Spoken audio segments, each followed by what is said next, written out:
Je suis Monsieur Édition. J'ai de l'argent et j'aimerais financer des bandes dessinées. Nous sommes 3, un scénariste, un dessinateur et un coloriste. Voici la BD que nous avons fait. C'est super, mais ça serait encore mieux si le héros était une fille. À 3, nous avons mis un an à plein temps pour ces 46 planches, et sans revenu, et il faudrait tout refaire, si on avait su avant. Effectivement, à l'avenir, je vais demander un projet de BD et non une histoire finie. Dans ce dossier, il me faudra quelques planches finalisées pour voir le rendu final de la BD. Un résumé en 2 pages maxi. Je vais recevoir beaucoup de propositions. Une note d'intention en 1 page pour connaître le message transmis dans l'histoire. Et quelques croquis pour voir les personnages et décors non présents dans les planches. Vu le nombre conséquent de dossiers, il va y avoir une présélection.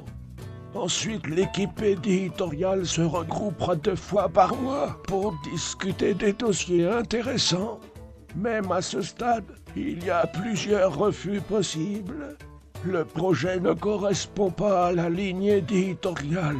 Le scénario est bon, mais pas le dessin, ou l'inverse.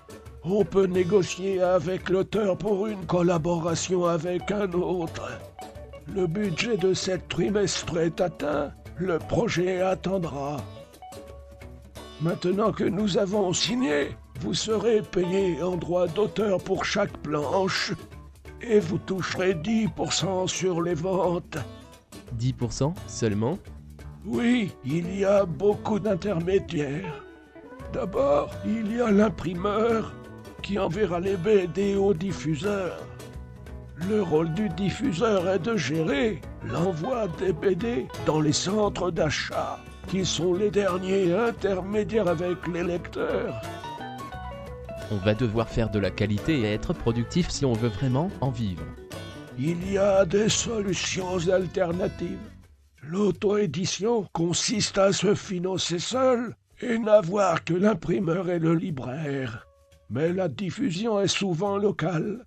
Sinon, on peut remplacer tous les intermédiaires par un site sur Internet. Mais les revenus sont très amoindris. Voilà comment ça se passe en Europe. Mais c'est différent aux États-Unis et en Asie. Les formats aussi sont différents. En Europe, une BD comporte 46 pages à 4 couvertures cartonnées. En Asie, le manga, pour le Japon par exemple, est au format A5 en noir et blanc. Aux États-Unis, les comics sont publiés dans un format couleur proche du A5. D'ailleurs, il n'y a qu'en Europe qu'on fait une vraie différence entre ces 3 genres.